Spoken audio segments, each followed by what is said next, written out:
Okay, so this is a little bit fun, and I don't think people talk about this as much, but it's clairalience and it's clear smelling.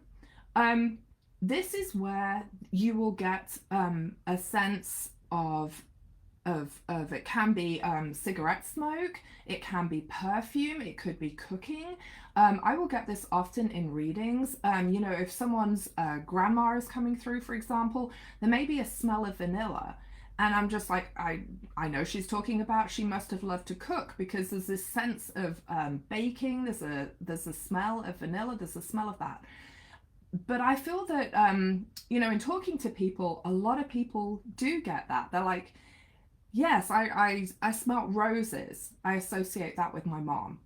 And this is, you know, when you're in the middle of the grocery store or you're in your car. This is not somewhere that you could really connect it. So just go with that. It can be fleeting. It can be not as, you know, not terribly strong, but you still smell it nonetheless. The spirit's going to find different ways to communicate with you, and that's one of them. Um, you know, you can ignore a lot of things, and I feel that we do during our everyday life when our minds just get crazy busy. But the sense of smell really does stop us in our tracks. We're like, wow, I wasn't expecting that. So just, you know, again, keep notes and be like, wow, that was that. And I noticed that. Um, a way to work with developing this is to um, practice. You know, a lot of the time with everyday life, I don't know about you, but I feel that we can just get so I hate to use the word numb, but you know what I mean. It's just you get so caught up with everything that you're not always paying the most attention to your senses.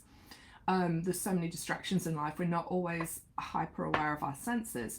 So a way to develop that is to work with different scents to become more aware of your sense of smell, and then to develop that and become more aware when spirit starts sending you messages. And this can be from your guides as well, not just your loved ones.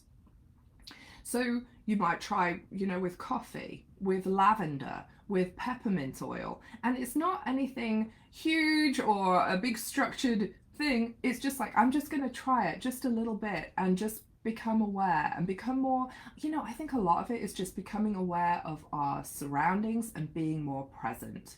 So that is a key thing, I think, being more present, and then we become more aware of us and ourselves, and the impressions that we're receiving intuitively become much stronger.